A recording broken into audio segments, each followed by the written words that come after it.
The GORECAST is brought to you by American Horrors, the greatest uncut horror channel in the world. 24 hours a day, 7 days a week, all horror. Also brought to you by iBleedIndie.com, your one-stop shop for all your horror rentals and purchases. Don't waste $10 on a soda, relax at home with iBleedIndie.com.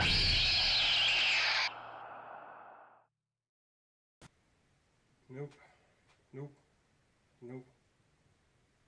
Ooh, she'd look good on my wall. Nope.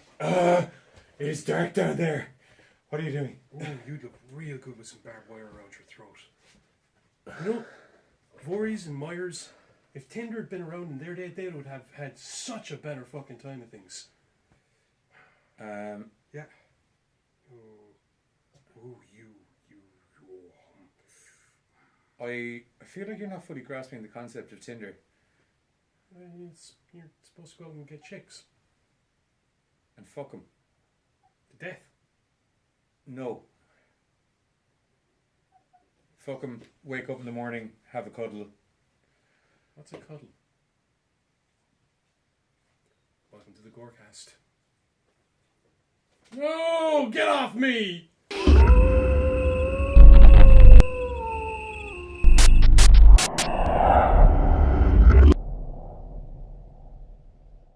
Hello and welcome to this week's GORECAST, a very Valentine's Day themed, as Valentine's Day is only but a few days behind us. So, doing it for, I suppose, The ladies. and the lonely horror fan who has no girlfriend and maybe just wants to sit at home and watch a couple of horrors. So we picked some kind of, maybe not romantic horrors. We picked some sexy horrors, and then we picked some. There's a big surprise at the end of the show. We're not going to tell you what it is yet. So you wanted to start talking on. Well, you see, the thing is, I had this whole plan in my head where, because, you know, fucking Valentine's Day and all that romantic malarkey crap, I thought, surely there's a horror film I can find where, you know, I can, you know, with everything, with the amount of sex that is synonymous with the horror genre, quite frankly, since its inception, really. Surely there must be something where I can find two monsters that are in love and, you know, almost like natural born killers, but unfortunately I really couldn't, at least not from my limited resources. I'm sure there might be something out there, but I couldn't. So to start off with, I guess I might as well just say that Chucky.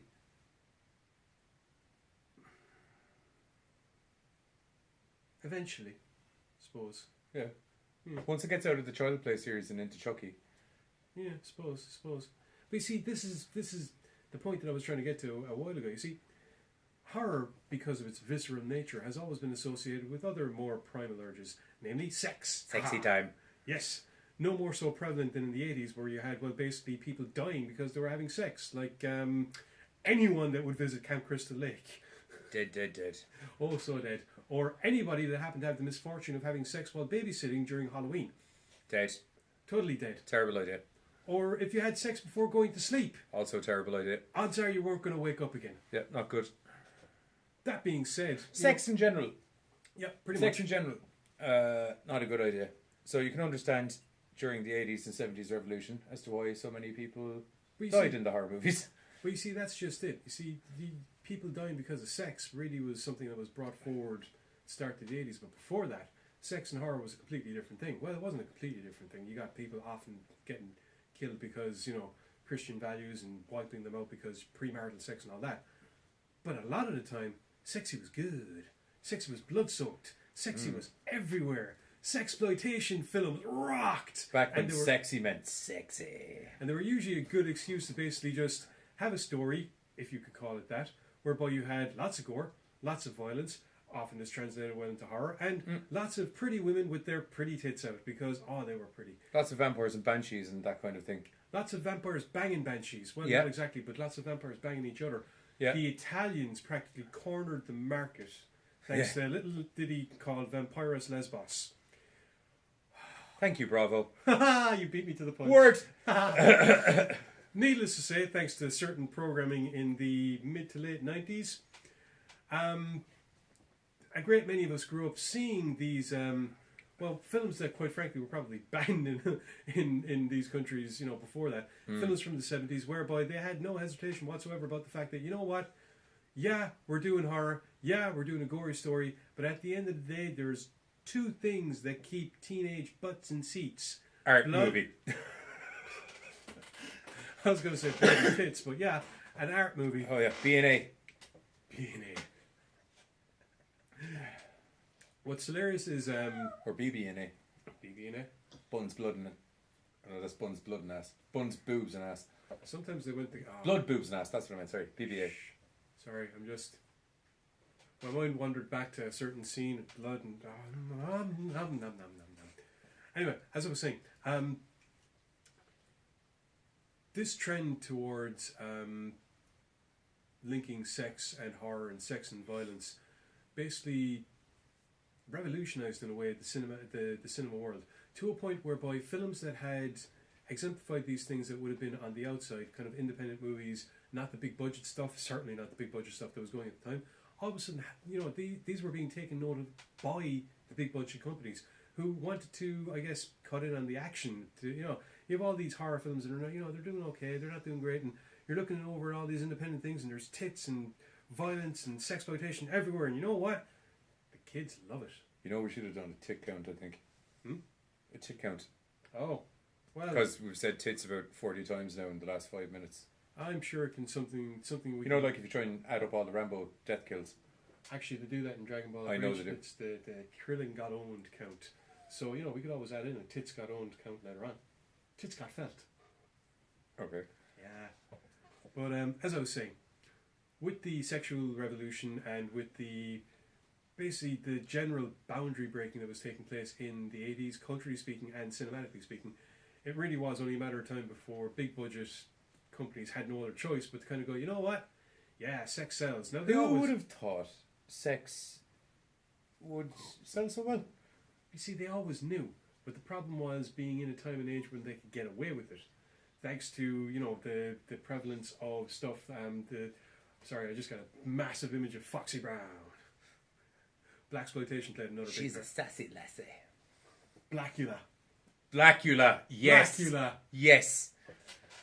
As you can see, there was a plethora of... Imagine a black Tom Selleck dressed as Dracula. It'd be mustache. It was a very Selleck mustache. I know Selleck didn't cornerstone the mustache, but... Sorry, I just got a vision of Magnum P.I. as a vampire. And black. Hawaiian shirts everywhere. No, but Blackula didn't wear Hawaiian shirts. I know, that's why I'm saying Magnum. He was very Dracula. That's why I said black. I know, that's why I said Magnum P.I. He's like, as I've said before, Ron Steve. He did exactly what he said in the coffin. Much like most of the 80s horror movies did by basically proclaiming themselves as being all-out homages to tits and violence. Return of the Living Dead, I think, probably best suits that one by basically having one of its main characters run around for the entire film practically gloriously naked.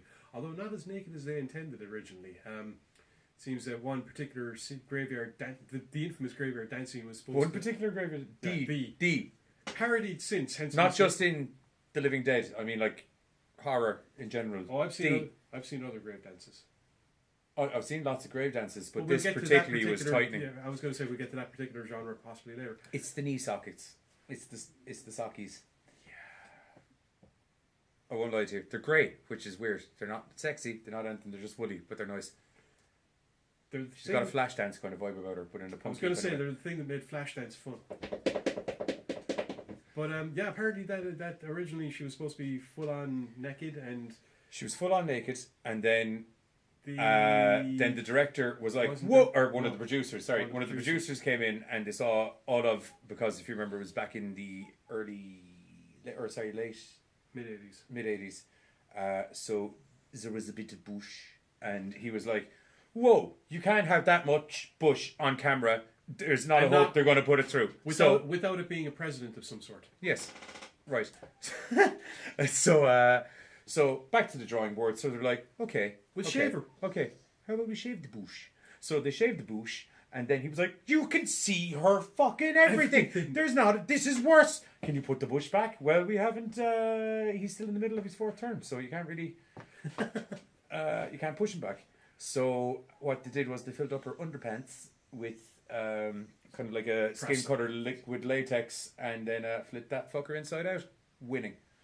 So yeah, but apart from that, she was like, for the entire film, I mean, her ass is everywhere. Although, strangely enough, when she's doing the walking scenes, she's not wearing the fake stuff.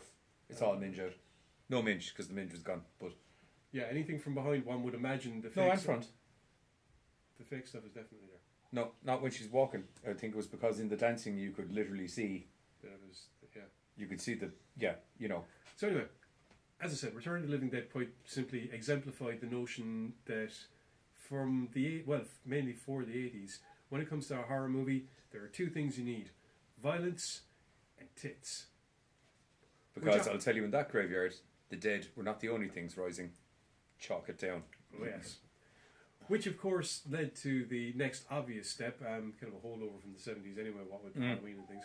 That being that sex being seen as the cause of said violence, which basically kind of filters into the age. That hellhound has been a whingy bitch. I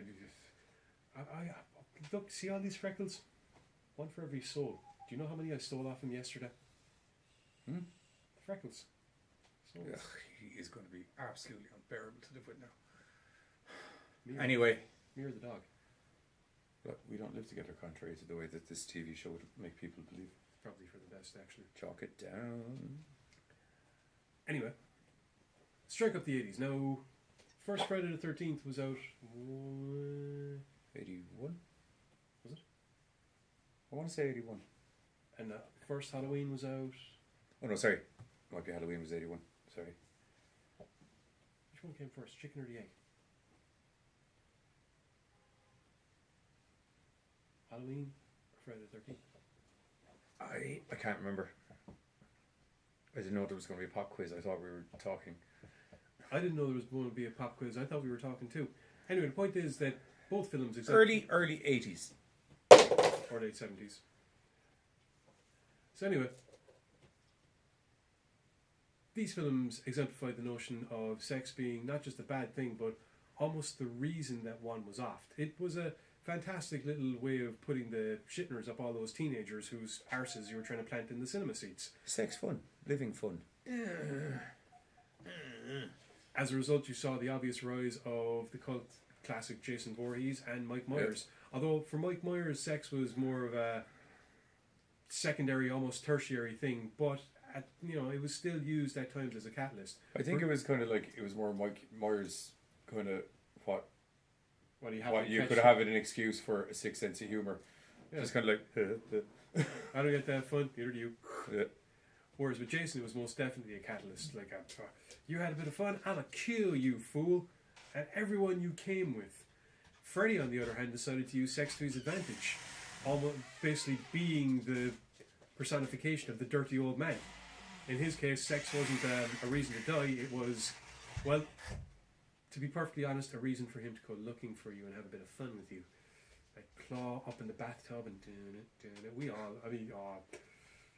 Johnny Depp getting ripped apart in the bed.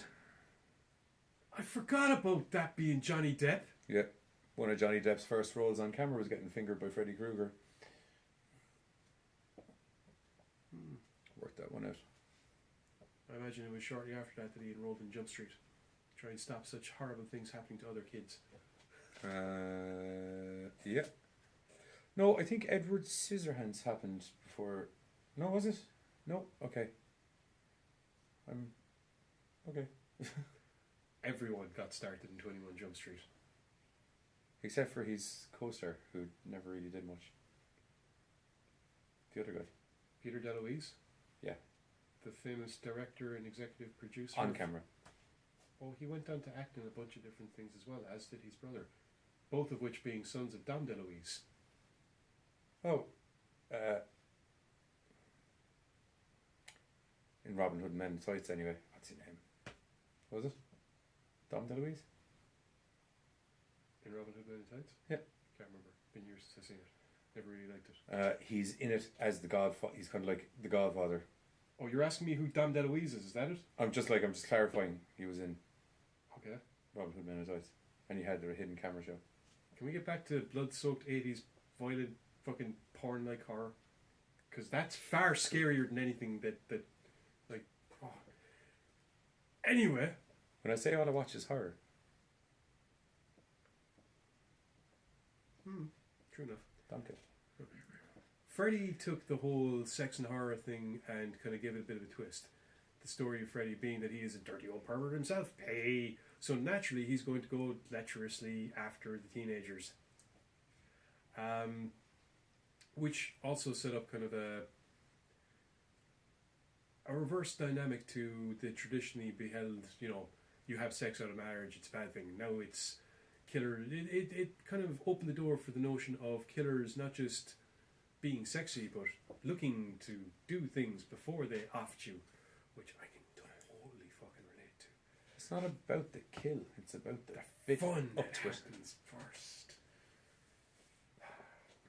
So that to this day, you still have this lovely mix, regardless when it comes to horror, you will still have horror films relying, well, not so much relying, but certainly... Oh, it's disappeared a lot now, the sexy time in the movies.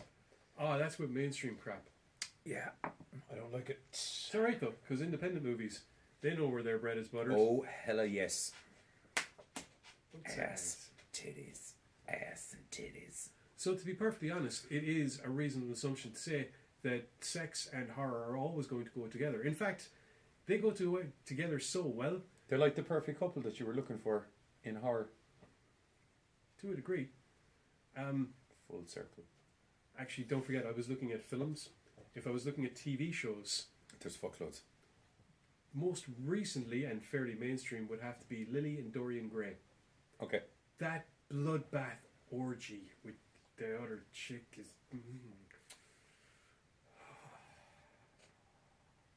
exemplifies everything as far as I'm concerned that would have... Save it for later. Oh, need a lot more than that. That exemplifies... Full load. Yep. They represent everything that exemplifies the notion and the very long understood reality that when it comes down to selling fear, nothing works better than selling sex as well. They go together hand in hand. Don't ask me or don't believe me. Try putting yourself in a situation where you're terrified out of your gourd with other people. I guarantee you at least one person there is going to get horny. Probably me if I'm there. Oh. Anyway, with that in mind, I believe the best way we can properly exemplify this is to move forward with a show that demonstrates the more romantic side of Halloween. In that, films that have tits and blood and a bit of a storyline that might actually have a bit of, romantic content-ish. Yeah. We'll be back in a minute with something fun for you.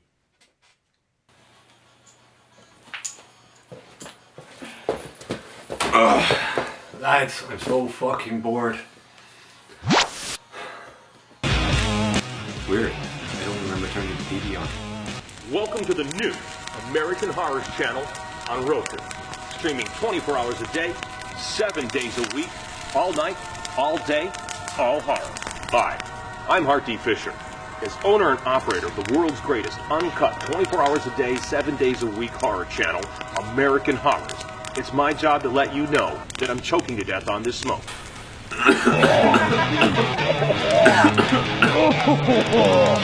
Okay, we're still rolling, right?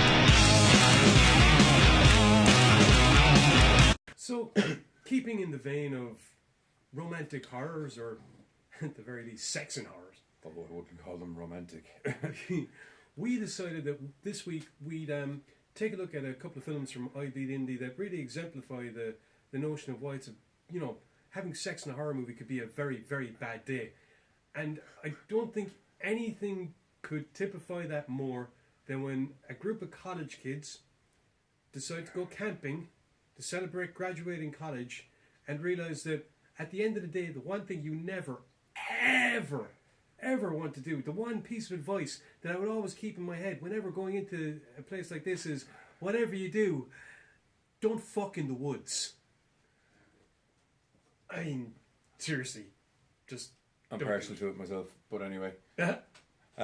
Yeah, really enjoyed the film. Best title for a film ever. It grabs you straight away. Balls. 100%.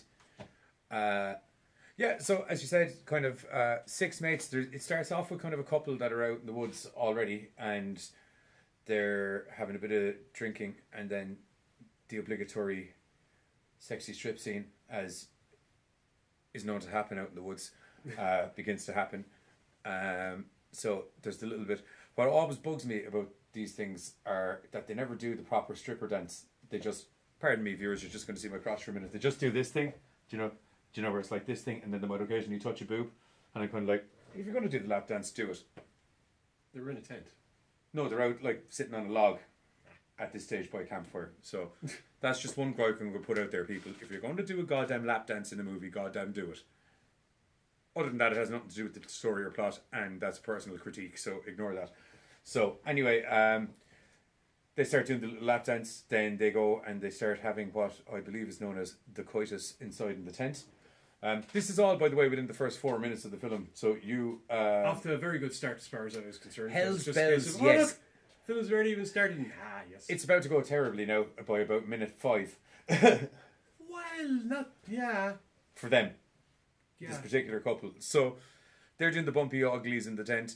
Then there's the infamous 30 seconds of conversation where he's flips her over and he's like, get on all fours. And then he's like, number 1 or number 2. And she's like, number 2. My and then girl. every man watching the movie pauses and goes, Thank you. or at least turns to his girlfriend and goes, See? see? Nice. So, anyway, there's a very awkward moment where he's about to accumulate. And she's also very close to accumulation.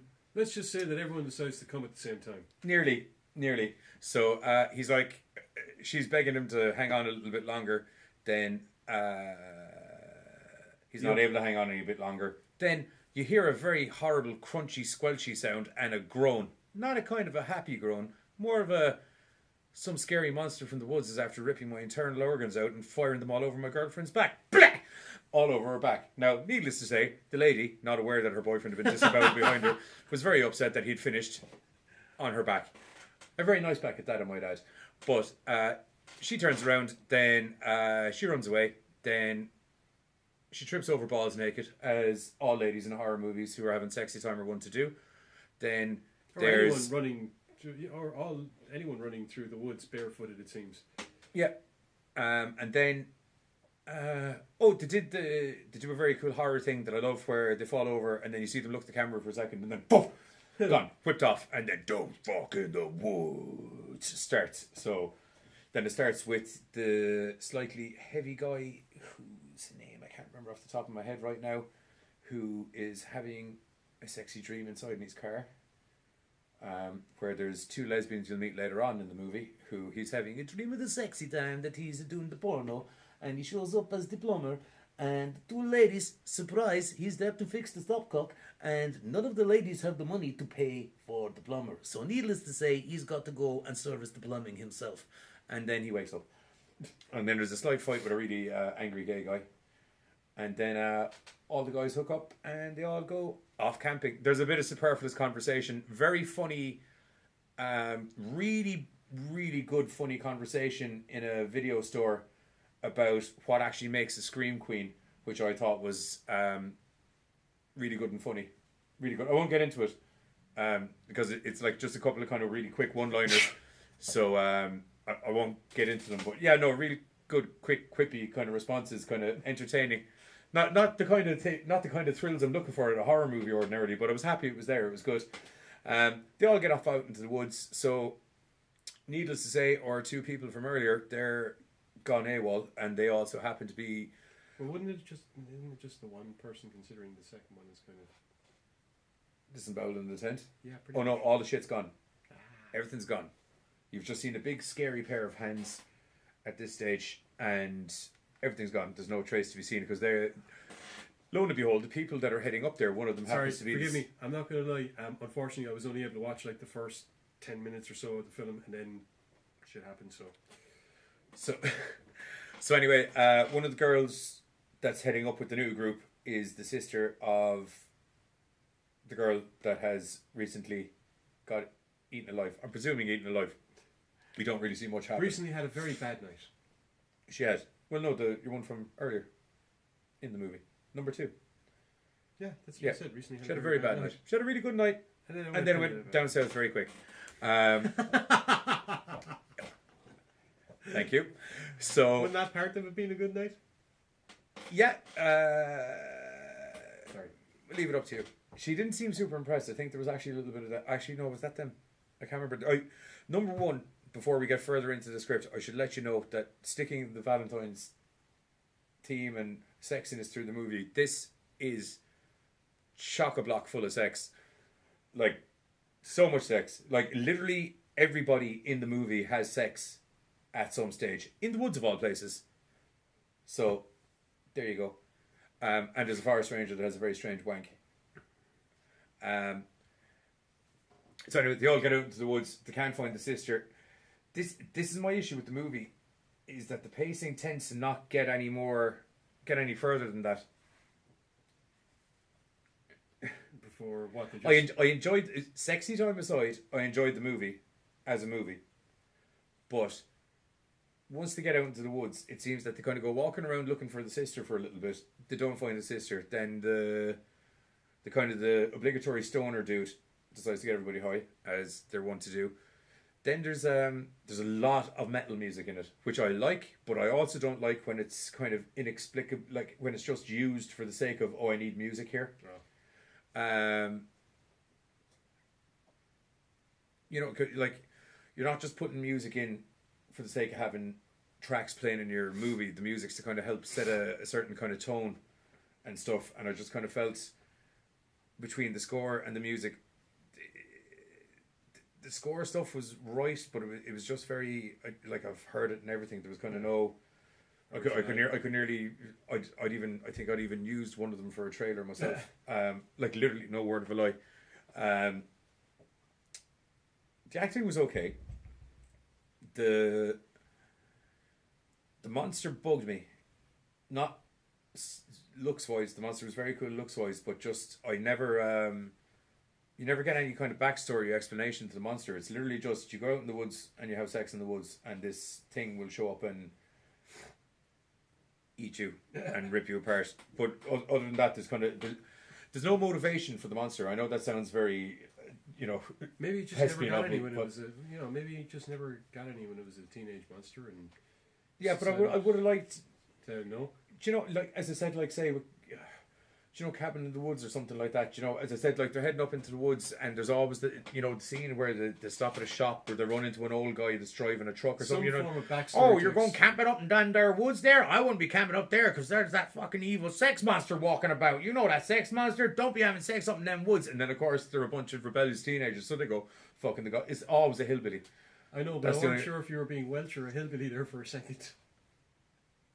What fucking Welsh people do you know, dude? You're right. Trust me, your accent could have. There was just one or two words. It was just, what the. Anyway, could be. Yeah, so that would have been my major gripe with the movie. Is I would have liked. I could have felt a bit more towards why the monster was killing people. If there was actually a reason for it, yeah. Yeah, it's just like, say, even if you look at what was the name of that movie where everyone had to lose their virginity? Cherry Falls. Like, in Cherry Falls, that was just an excuse for one big fuck fest, but there was a bit of substance to it. Do you know what I mean? Like, the killer had a whole.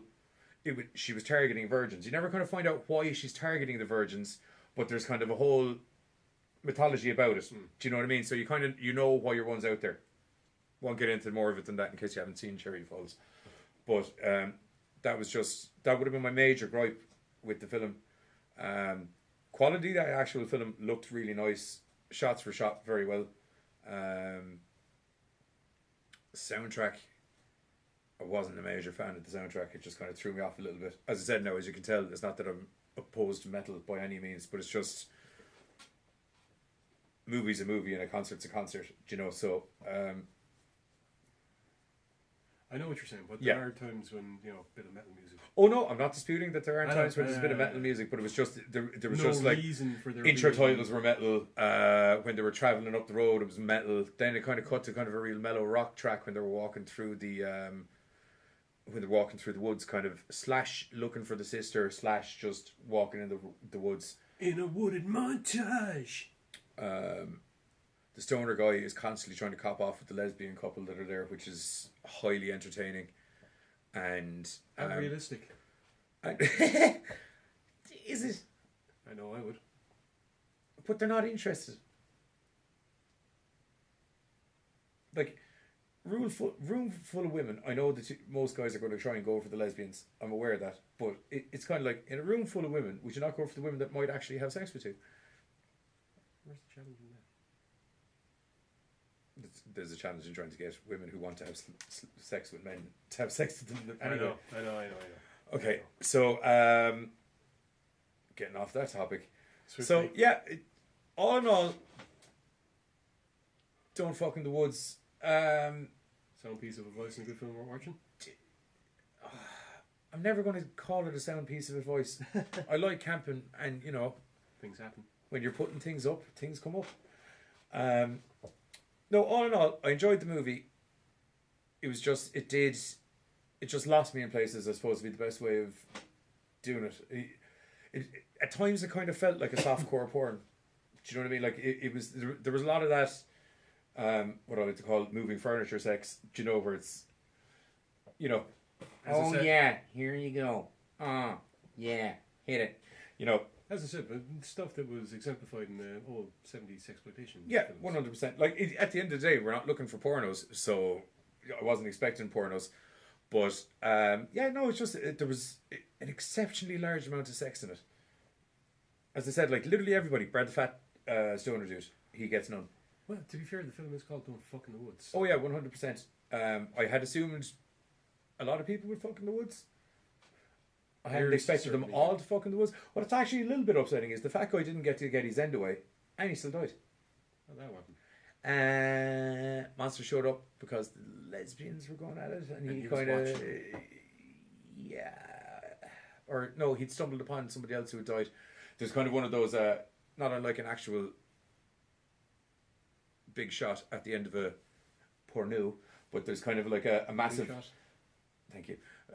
But there was an actual kind of like a big explosion where it was kind of a couple of random people died. Then there's a lot of faffing about in the woods, and then the monster shows up because everyone's fucking riding, not in an orgy way, but just separate tents and getting their fuck on, and then everyone gets absolutely massacred. So yeah, all in all, enjoyed the movie. Did lose me in a couple of bits of places, but definitely worth renting it. I don't know would I buy it, but definitely worth renting it. It's if you go over to ibleedindie.com, it's definitely worth the $2.90 or whatever the rental price is. $2.94, I think. $2.94 because we're in euros and they're in dollars. $5,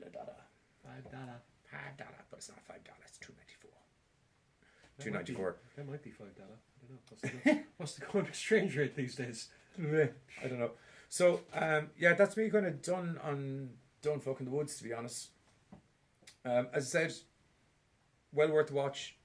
Don't know would it be added into my permanent collection, I don't think, but definitely wasn't disappointed watching it. A very happy mediocre overall. Where kind of I enjoyed, but in a blasé kind of way. You don't feel like you need that time back from your life. No, I don't. I definitely don't feel like they owe me an hour 25. But That's always a good thing as far as I'm yeah, concerned. because I called Krampus out on that straight away. You owe me time back. But yeah, no, it was just the pacing kind of lost me a little bit. But as I said, looked good. Played well. The actual shot design and everything was really cool. Just the monster bit kind of lost me a little bit. But other than that, you'll enjoy it. It's a good watch. So we'll cut to the trailer from Don't Fuck in the Woods. Don't ask me why I said it like that. I have no idea. And then we will come back to a very special second I Bleed Indie movie, because we usually don't do that. We usually do the one. Yeah, my fault. But this week, there's two. My fault. Sorry. Indeed. So, yep, Don't Fuck in the Woods trailer coming at you. Right, I'll let you hit the button. There we go.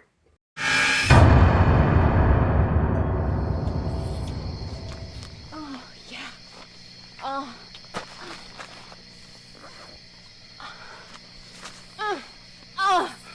Yeah. Oh.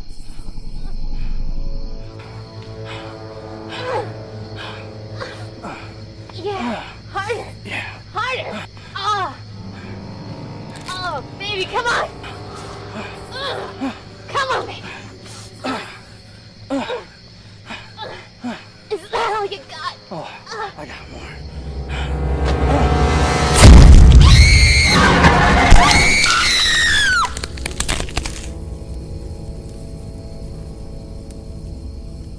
Okay, and we're back from the Don't Fuck in the Woods trailer. Sound piece of advice for anyone looking to go camping, or not, depending on how much fun you want to have, Anyway, or get eaten. there's a lot of getting eaten. That's the only thing. Not always the good kind of eating either. Indeed. So anyway, as I said earlier, we have a double movie treat from our homies over at www.ibleedindie.com, your one-stop shop for all your indie horror needs and purchases. Very infomercially. I thought so. Don't waste $10 on a soda. Sit on the couch. Watch a movie with ibleedindie.com. Cha-cha. So anyway, moving swiftly along. The next film we were taking a look at was Night of Something Strange. I was thinking, I was about to say that kind of a step up from the last film, but not so much a step up as, how did you put it? Step sideways, a step? It's step in another direction. While still keeping with the sexy theme. Not as much sexy, because the last movie was lots of sexy and not as much story, whereas this is more story and less sexy. Yeah, but a story that has sex as being a pivotal part of it, I think. It's a relatively crucial part of it, all right. It's just the sex. Not that the sex in Don't Fuck with the Woods is graphic as such, but this is less graphic. More disturbing, but less graphic. You say disturbing, I say... We'll wait till I get to a certain scene and we'll see what you say. How about that? Okie dokie then. So anyway, Night of Something Strange is a movie about teenage friends out for beach week, which is, I'm assuming, spring break or something. We don't have that over here. We have Rag Week. Rag Week. Well, which Rag is a Week, month. Rag Weeks. Yeah. 4 colleges, 4 weeks. Month of drinking. Ow. So they're off on their beach week, and then they end up getting unexpectedly detoured to an isolated motel, and a deadly STD virus now runs rampant, turning the infected into the living dead. Zombie AIDS. Zaids, 100%. Maybe it'd be a ZTD. I love that. I love that so much. You need to bottle that and sell it. That's how you get arrested for bioweapons manufacture. If Doc Brown could get fucking uranium. Without getting shot. Do you have a time machine? I don't yet. Okay, moving swiftly along. So anyway, it starts off with there is a janitor or kind of general school maintenance guy, but he's not in a school. He's working in kind of a mortuary kind of place, and he's mopping, mop all day long. Mortuaries need janitors. Singing the song.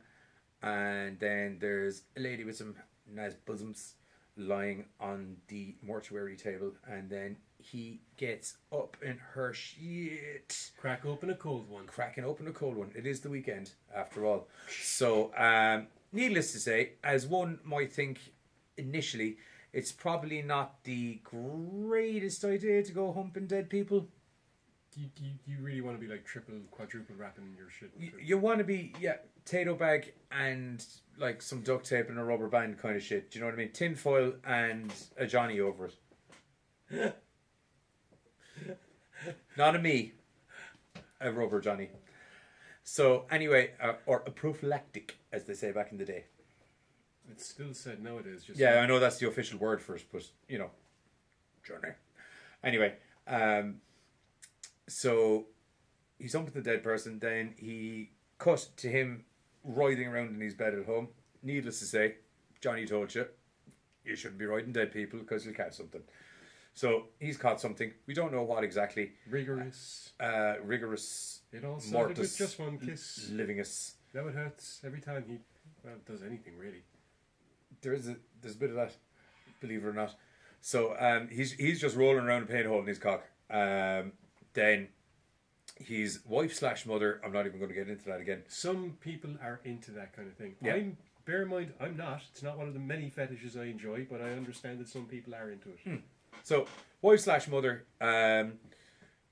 is making some dinner. She goes to bring him in the dinner, and he's just standing on the bed, pissing on the bed on her favourite koala bear. So either something's very wrong, or else he's been in the scotch. Yes, he most certainly was not in the scotch, and you were most certainly correct that something was wrong. So he turns around. Needless to say, he's got the crazy white eyes. He's gone from his kind of crazy white eyes. Oh, he's so crazy. Then he goes to eat her. No, sorry, he doesn't go to eat her because these aren't the stereotypical zombies. These got Zeds, so they get rapey, is what these zombies do. They don't eat you, they fuck you, and then spunk their horrible disease into you. So anyway, he starts trying to drill his wife/mom. Then she hits him with an alarm clock. She runs out of the room in a very, very slow and inexplicably not rushed attempt to find a knife. Don't get me wrong, she was panicked, but it wasn't like you and your panic. It was more of like, oh shit, there is a zombie. What will I? No. Wait a minute. I don't panic. I just kind of... No, you know from Godzilla when you were like, panic! Oh, yes. Finding knife. So she gets the knife. Needless to say, zombie boy is up and moving. There's a bit of a stabby. He hits the floor. Oh, so nice and refreshing to see that he's probably just one of these kind of zombies that's got a virus and still died like a normal human being. So she walks over to check the body, as everyone must do in a horror movie for some stupid reason. And then Ryu punches her. Brr! Uppercut. Right in the sea. Right in the sea. Grabs all her ovaries and shit. Pulls it out. Eats it right in front of her. She drops. Hits the floor. For some reason, it's what makes me think it's his mom, because he kind of half munches on him. He's like, spits him out. Then he gets up. He's on the move. Lo and behold, Mr. Postman's having a... I got mail for you. Mr. Postman gets his fucking shit eaten. Then he goes off and continues on his merry way. Then we cut to Dirk. And, Dirk's kind of this very good-looking bad boy. As in, he's not good-looking as in the normal kind of, chiseled features and beard and normal bad guy look. He kind of looks like a good guy, but who's just playing bad guy. Do you know what I mean? He's got a big car, has a handgun in his car for no apparent reason. Oh, he's a babyface. Yeah, kind of like that. So, kind of cuts to like a school scene. All the girls are in school. Then young Dirk pulls up outside in his big mad car. Then what can only be described as a very, what's the word best describing?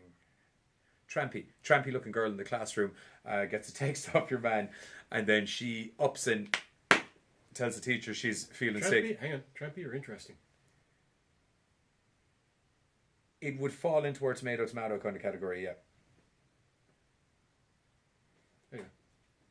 Not that I have a problem with trampy, as lots of people know. So anyway, text makes some bullshit excuse to the teacher. She hops off. They go on their road trip to get off early on the beach. Yes, they do try to get off. And then there's I'm a little bit rusty on the names, sorry. Then it's Dirk and Christine, and then you have Cornelius, and you have Freddie, and you have Carrie, Pam, and Jason.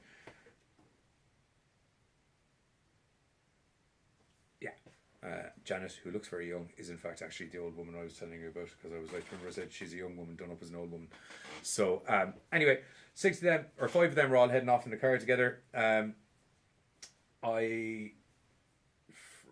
Freddie. I can't remember. There's a large lad driving the car. There's obviously a bit of the normal kind of, oh, he's got man tits kind of fucking slagging. Then there's the obligatory black guy that is actually from like Saskatchewan or something like that, but he's got a cousin that lives in Compton.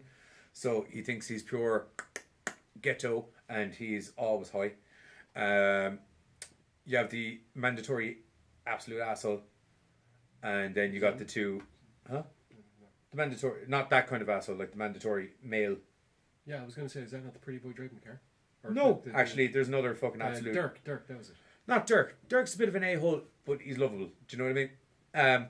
So anyway, they're all driving along, and they arrive at this supermarket. Oh, sorry, I tell a lie. Dirk and Christine arrive at the supermarket first, as they are have left school early, and Christine is having her lady time, and she needs to use the bathroom. So I continue on as to Christine goes into the shop. There's, as I mentioned there a second ago, there's a very crazy old lady in the shop with an epic ashtray that says ashes of not ashes, remains of shitty teenagers or something like that on the ashtray. So I was like, fucking winning, Betty, loving that. So anyway, bit of a debacle as to why your one won't buy something in the shop but still wants to use her facilities. Betty, eventually, being a kind old soul that she is, gives her over the key. She goes and she takes a pish, and then she does what every, from a man who used to work in a bar, does what every irrespectable does what every irrespectable teenage girl does and fucks her tampon down the toilet. Now, it doesn't block it up, don't you fear, because needless to say, not soon long has Christine been out of town, but oh, sorry, I forgot to mention, our zombie guy who had eaten the postman. Funny story with him. So anyway, he's gone off a Funny story happened. He's gone off a wandering, looking for more dicks to eat or whatever it is that he fucking does. So, he is wandering up the road. There's two fucking hillbilly guys, shit-faced drunk. They hit your man, which has an epic line of they hit the guy, the zombie dude, and then there's this epic line. He's like, man, did I just hit a bear? And he's like, no, you hit a man. Like a man bear? And he's like, no, like a man. And he's like, oh, no. And he's like, oh. Okay, so they get out. They can't see the guy because he's obviously, these two guys are shit-faced drunk. And logic would dictate he's trolleyed under the van. So they take a look around. They don't see him anyway. So they go to drive off and they reverse off him. Then to see him get up and stand up. And then they're going like, oh, he's okay. And then while paying no attention to reversing off of the road again, completely clock your man again. Except, alas, this time he doesn't go under the car. He falls into the back of their pickup. Oh! Thus bringing the guy who lives out the arsehole of nowhere smack bang into a relatively popularised city area. Whoppa! So anyway, the city area lands with the guy at the garage with the old woman Betty and her awesome ashtray. So Christine and her shitty tampon full of the monthly juices has been safely but not so sanitarily deposited into the toilet, and Christine is hopped back into the car with Dirk. I've worked in a bar. Jesus H. tap dancing Christ. There are bins right there. So anyway, she hops back in the car with Dirk. Dirk does a bit of a fucking boom, boom, and then boom, they fuck off. So anyway, they fuck off, and our zombie from the night before, he pops back up, and he has popped up. He takes a horrible piss first, like he looks like he's bursting and he's in pain, and then he takes a real bloody piss. Then He'd be smelling some poontang. He be smelling some poontang. So he goes in, he finds that poontang rag, pulls the poontang rag out. Tracks down the scent. Yeah. Do you know what I did with that earlier? No. It's salty. I can pretty much guess it. Like, don't fuck with the wood soap. That wasn't what I was watching. There's a bitterness to it that I can't. Anyway. Makes sense. So. Tracks down Christine. No, he doesn't track down Christine. He tracks the fanny pack. There's this very long then sequence of him just kind of randomly making his way because they obviously work by scent. Or there's a lot more tissue in my mouth than I thought. It obviously works by scent or something like that. So he fucks off after her because Christine is hot and he wants it. So you're kind of we're back into the scene with the granny. The two guys who had Zombie Man in their Jeep are inside robbing the place blind for beers. So why wouldn't you? Hell, why not? She's old. She's not paying attention. Get them in your jacket and go. So anyway, they and fuck off.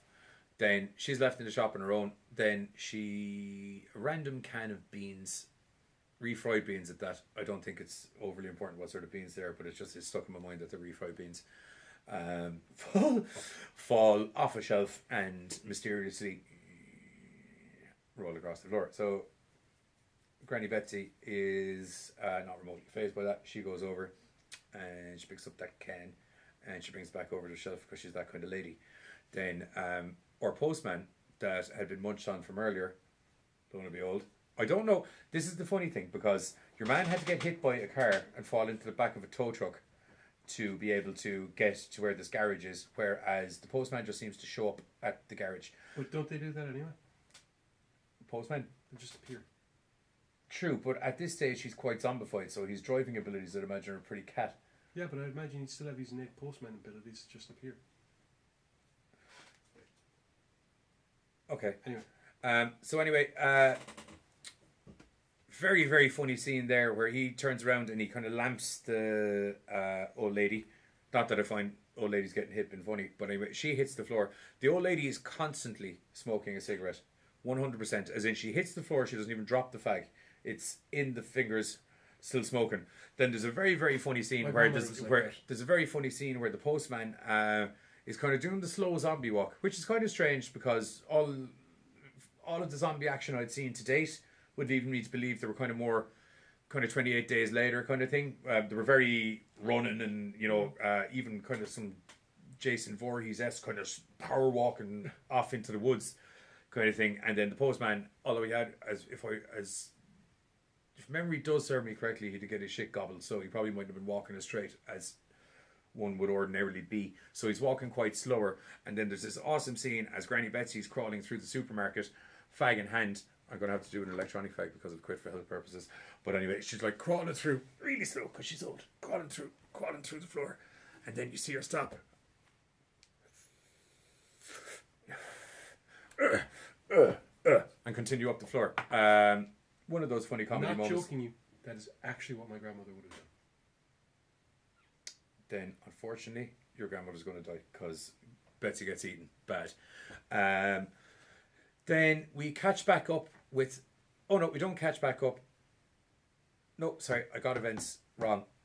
Sorry, that Betsy incident happens a little bit, very, very, very slightly later. The other group of the 5 kids show up not too soon after Dirk and Christine, and they're doing the same kind of thing. Your blondie one needs to use the facilities, so she goes in and asks young Betsy for a loan of the keys, which she does. Now, after Christine and her bloody area have been in there, and the initial zombie guy and his bloody area have been in there and pissing the blood all over the place, needless to say, it's a mess. It's a bit of a mess, and he's puked his ring up and everything, and it's a bit messy in there to say the least.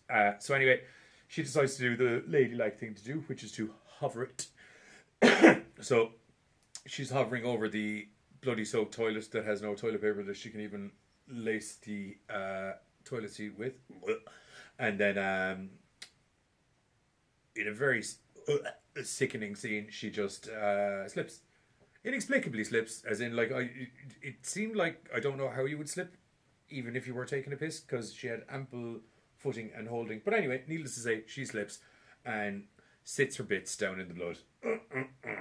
So then they all fuck off, and then the postman shows up at the shop, and then you rewind like 35 seconds and you hear the entire explanation as to what happens with the postman up in the shop. Then they're driving up the road a little bit, and Blondie starts to get sick, and at this point we're going to cut into the trailer really quick, and then I'll come back out of the trailer and I'll finish you off.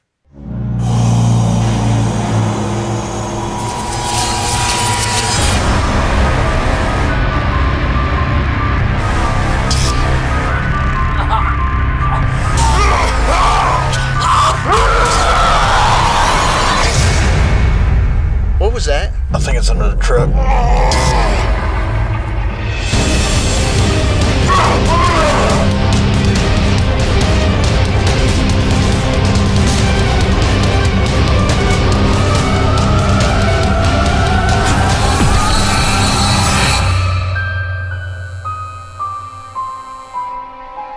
What can I do you for? We'd like 2 rooms. Are you okay? Carrie?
Okay, so we're back from the very quick trailer to Night of Something Strange.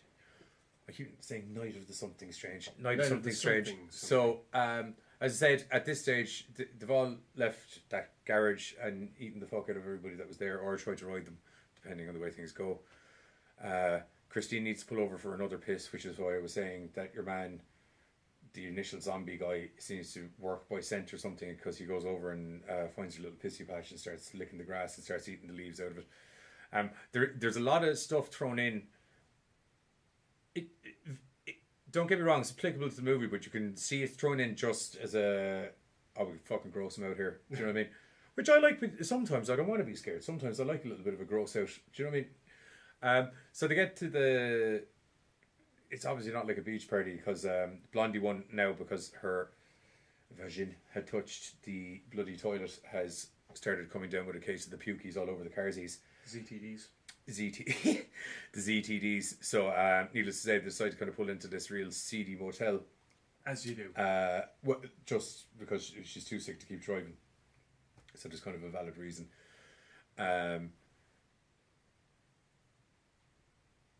This is pretty much the stage. Not that shit hadn't been hitting the fan the entire time, to be honest. It really, within 5-10 minutes of the movie, shit was hitting the fan. But this is where the climax of the shit hitting the fan happens. So there's a lot of sex going on. There's a very, very strange sex scene where the fat guy that's driving the car is mad for the blonde bird. Your man, the kind of the obligatory asshole, is kind of her boy. I don't know, is it like boyfriend or just dating or like riding kind of thing or whatever, but he's gone AWOL and the zombie virus is kicked in on her, so she starts banging Fatty and they're going for it. Then slightly has a bit of a legendary status for him. There's a chance he may have actually fucked her to death. Then he feels very bad about the fact that she's died. Then needless to say, her eyes go red, she counts up, she bites his fucking nipple off. All things go terribly. And this is going to be, I'm going to just give you a quick end of the movie then, but this is the scene I was saying that was going to gross you out. So somehow it was so dark in the room that when her lover boy comes back and the big fat dead guy's ass is hanging on the bed, he somehow manages to think that it's his girlfriend. So he starts doing things to her, and then he, I would imagine, sticks it up your man's arse, and then due to some lying down and spooning with the fat guy, and I would imagine rigor mortis setting in and several things, but how did he? They interlock. Okay. And the alive guy can't get out of the dead guy. Terrible story. Needless to say, the dead guy that he mistook for his girlfriend. The dead guy that's really fat that he mistook for his really hot, skinny blonde girlfriend. It's a continuity error that I have had some slight issues looking over, to be honest. Not it'd be my one gripe in an otherwise really good movie. I have to say that I 100% really enjoyed Night of the Living Strange or whatever. Night of the Something Strange. Night of the Something Strange. Like, really enjoyed it. Like, there was a couple of real kind of black comedy funny bits and some slightly out of place humor. As I said, kind of very Australianish. Yeah, they have a tendency to go that kind of mad. Yeah, it was an American movie, but it was very kind of Australian inspired tempo. So needless to say, the fat guy decides to wake up eventually, and you're going to have to go see the rest of the movie from that. I know it seems like I told you shitloads from the earlier bit in the movie, but that's actually about half the movie, and then the other half is it getting pretty crazy. So I'll leave you with that one disturbing scene, and I'll cut back to Giz now, who actually has some movies that he did watch. Well, not so much that I watched all of them. He's been cataloguing. I've many hobbies, and we decided that we would, well, take advantage of one of them by highlighting a very special offshoot caused by the horror genre. Well, as horror has influenced more than its own genre. Yeah, you see, in certain film types, you're always going to get angling towards parodies. You know, and as a result, these types of films will parody famous films. And obviously, any film It's that... theatre, obviously, is it? Theatre. Oh, bear with me. No? You see, anytime you're going to have something that is as obviously fucking no-brainer as horror movies and the sexual gratuitousness that goes with it, it's obvious that you are eventually going to get a rather obvious parody. That being the porn parodies. You see, there's been a long-standing tradition of basically parodying horror movies by basically saying, well, you know what, all these films and all these movies with gore and tits and where they allude to sex happening, well, why don't we actually have sex happening in them? Let's remove the sexy furniture, sex positions. Let's And put let's some put in actual actual sex. dick and veg. And we're not just talking. You know, the students or the fucking the teenagers or whatever fucking victim class happens to walk along. No. It's not just them going at it. No. It's your favorite bad guys and monsters too. Hells yes. Oh yes.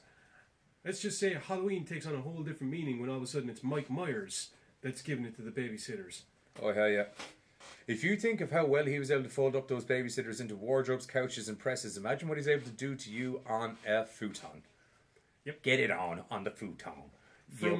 From the official Friday the 13th parody all the way up to Burning Angel's most recent efforts with a very adult Wednesday Addams. Thank you. I have to say,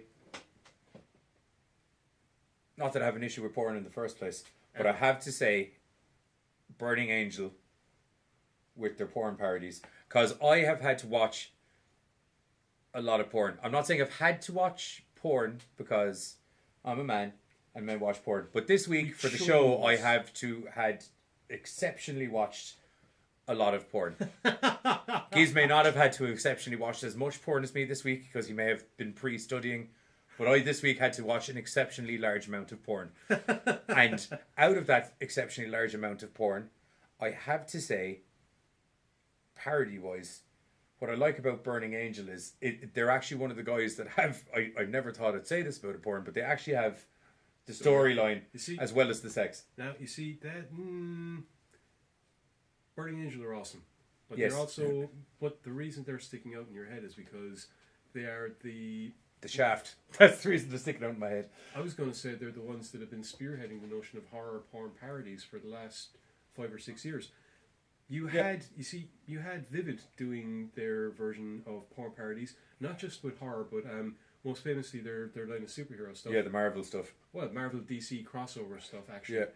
With Axel Braun doing the directing for most of them before he decided to split. Vivid did the Pirates of the Caribbean series as well, if I remember correctly.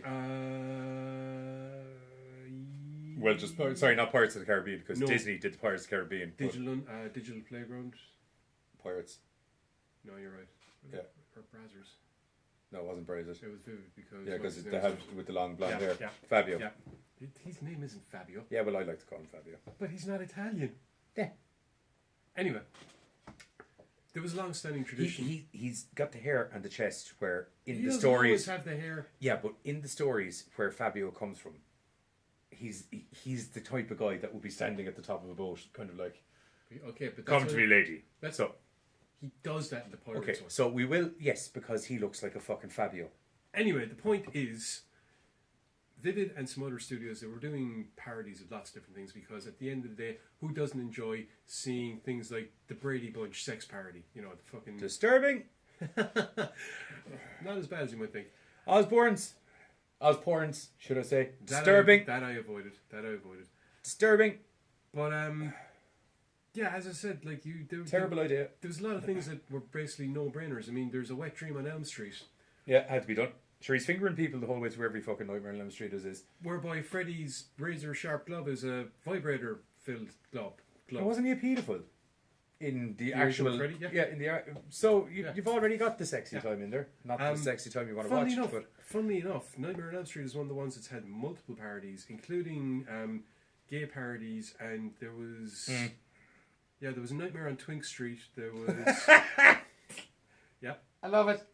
There was the I love it. there was the traditional, more famous, A Wet Dream on Elm Street, Yeah, and I think there was a Nightmare on Dyke Street, but I'm not 100% certain on that one. yeah. As I said, there was the official. I'm only saying, yeah, I don't have a fucking clue. Could be. There was the official Friday the 13th parody. There was Herbert West Reanimator got his own Repenetrator. Yes, I like that. I think with the names of the parodies, I feel like it should be like legally mandatory. To change them? Not like change them, but change them. Yeah, change them. You see, that's something. I don't think the Friday the 13th official parody. You see, that's just it. Sometimes like Scooby Doo. Oh God, the Scooby Doo one is great. Velma and Scooby Doo. Oh, Velma. Scooby Doo, a Triple X parody, and that's what it's called. Whereby you look at some of them and you'd have things like "This Ain't the Munsters" or "This Ain't the Addams Family." At the same time, then you would have things like Shaving Private Ryan. I know it's not a horror movie, but okay, I was going to say not Star Trek or something. You know, it's always "this ain't" or "not," or else to play on the words like "The Sexorcist" or the sex the Shaft. the human sex The Shaft. The Shaft. One of Burning Angel's first forays into. It's also one of my actual favorite movies. The actual movie. Oh, okay. But therefore, I also like the porn. But the human sexcapede was another one. But Sextapede. yeah. But however, I still prefer the Japanese version, which is awesome. I haven't seen it. It's awesome and great fun, and the only version of the human centipede that I actually like. It's true. Most recently, we had, as I said, I think one of the most disturbing ones, going back a bit, was Rob Rotten's Porn of the Dead, whereby an original story of original anthology, I guess, of different zombie flesh-eating porn stuff. One of the scenes is actually a porn scene that's being done that gets invaded by a zombie, except while the cameraman and director are being eaten, the couple going at it don't even notice. Eaten or eaten out? Or Eaten. Okay, straight up eaten. Like zombie time action. And then the zombie, I think, takes out the male actor and starts getting into the chick himself. You showed me this. Yeah. Yeah. He comes over a fence, the zombie. Yeah, he does. Which is a very articulate movement for Night of the Living Dead zombie. To be fair, they do some interesting positions, so he needs some articulate movement. I suppose. Once you're dead, I suppose like it's not a big deal to twist your head backwards or. But no, there was another horror porn parody that Rob Rotten did, and I apologize because I had the name in my head. I know what it is, and gone. In recent years, however, it's been glaringly obvious that Miss Joanna Angel and her awesome studio Burning Angel have been leading the forefront, not just when it comes to horror parody porn, but also when it comes to horror porn itself. There was well, they do things like they did the she's also branching out into an actual horror movie. Well, it's kind of obvious that they're into this kind of thing. They did the Walking Dead porn parody. I think it's actually called "This Ain't the Walking Dead" or maybe just "The Walking Dead." I'll put it up here. Yeah, I think it's Walking Dead, an official parody. Yeah, but they did that whereby they took the story, they changed a couple of things, and they came out with basically everyone ends up becoming a zombie and fucking at the end of it. I think one of their what falls off? Nothing really. Yeah. You see, you're distracting me with all the stuff, and I'm remembering. Just look at the camera and don't look at the screen. It's hard when I'm showing me porn the whole time, dude. Look at that. You should be immune to everywhere. I'm not immune. Thank the gods I'm not immune. She does have serious baps, though. Yeah, she does. Go Women in Horror Month. Don't think this is exactly what they meant. A horror is a horror is a horror. You see, that's the interesting thing, and what I was trying to get to, and that's this, right? Some of these things have actually churned out an actual story.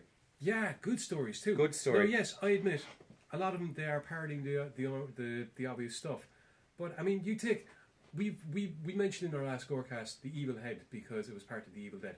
We mentioned the fact that we're definitely going to mention it again. Yeah, the fact that they go along and they actually take the original story and that that's the sign of a good parody as far as I'm concerned. Anytime they take the original notions and they make them sexy and pervy and give a good reason. Now, I've seen stuff where it's just cosplay stuff where you have, fucking... I'm sorry, but I keep getting drawn to Wednesday because, Wednesday and Morticia. Things like, or the comic book parody stuff where you just have cosplay action, that's fine. But when they go into the trouble of actually coming up with a story, that takes that step further. The Silence of the Lambs parody was another case whereby they actually had developed the story. Clarice had to go and visit Hannibal, or their version of Hannibal, and all the sex deviants that were inside there.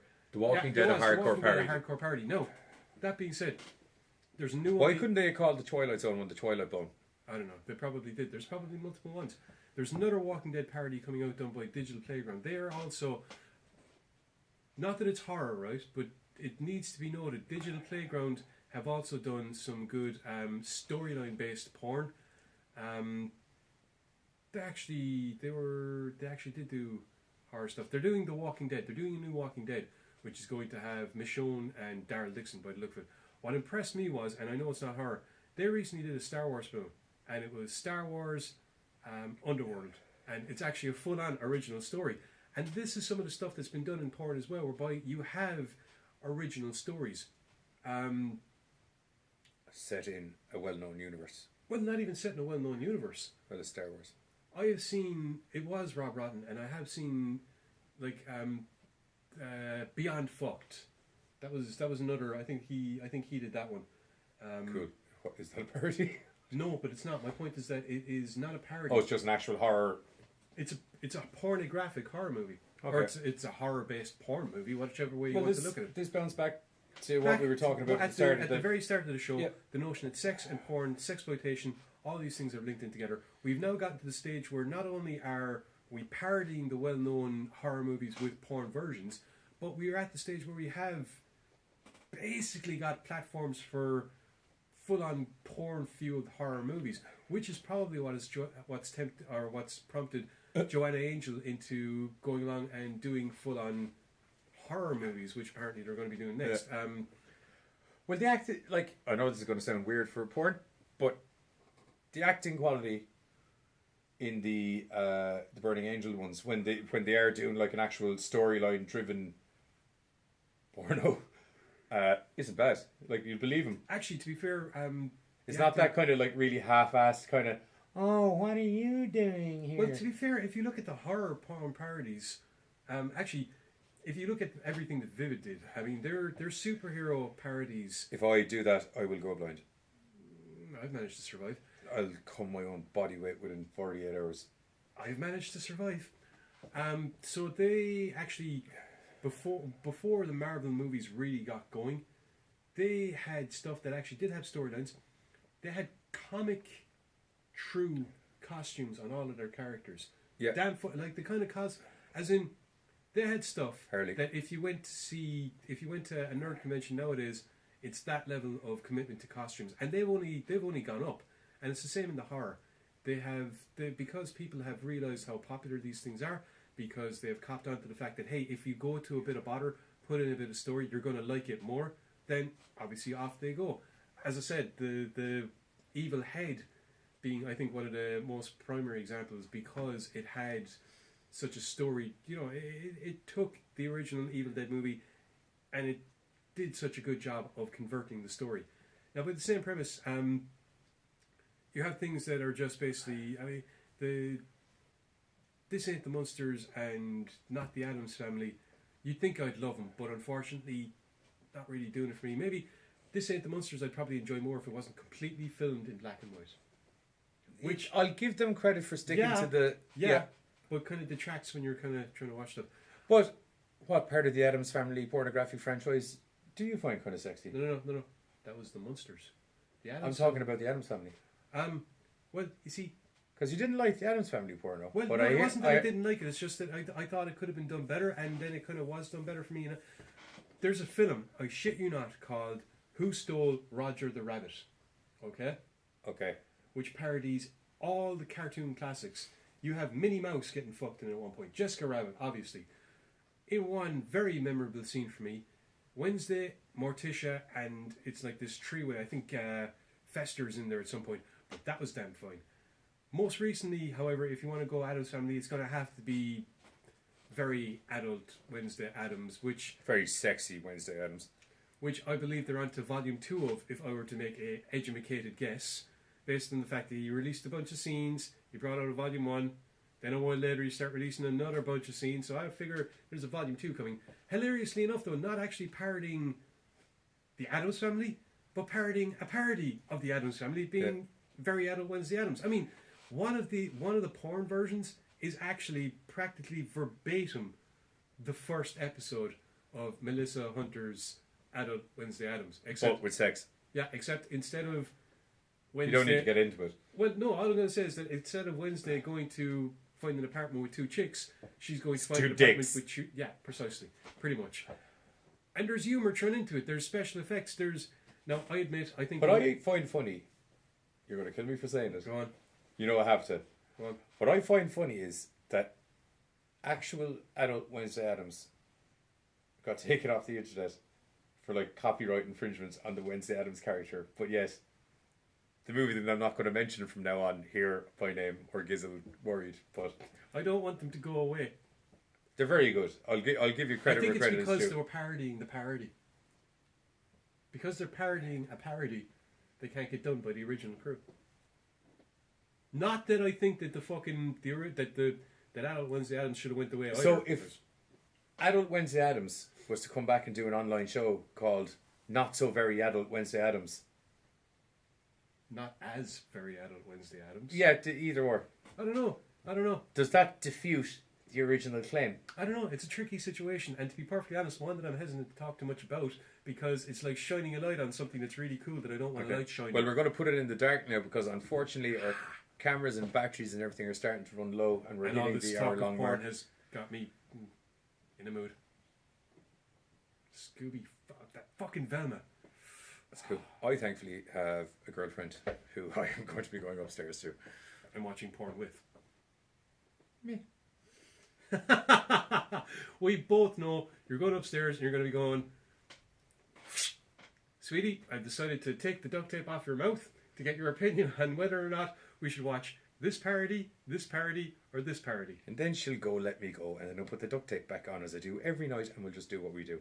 Watch whatever the fuck you want, doing whatever the fuck you want. Hells yes. And people call me a horrible on this bastard. Very, I'm going to say testosterone-filled tribute to women in horror, because let's face it, none of this stuff would exist. If it wasn't for your sexy sexploitation ladies back in the 70s, it's what brought the Scream Queens to the way they were today. Yeah, pretty much.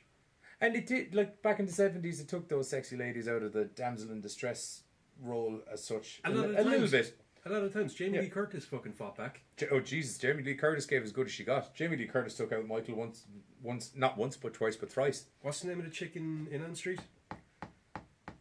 Nancy? Nancy, yeah. Nancy fights back. Nancy fights back, mentally, not physically, obviously, because he's a ghosty wosty. Yeah. And let's face it, no mother... Don't forget fucking Nev Campbell. Hang on. Fucking kicking the balls out of everyone wearing a ghost mask. Yeah. Let us not forget, no woman in horror could be quite as influential, even to this day, as Mama Voorhees. Damn it, yes.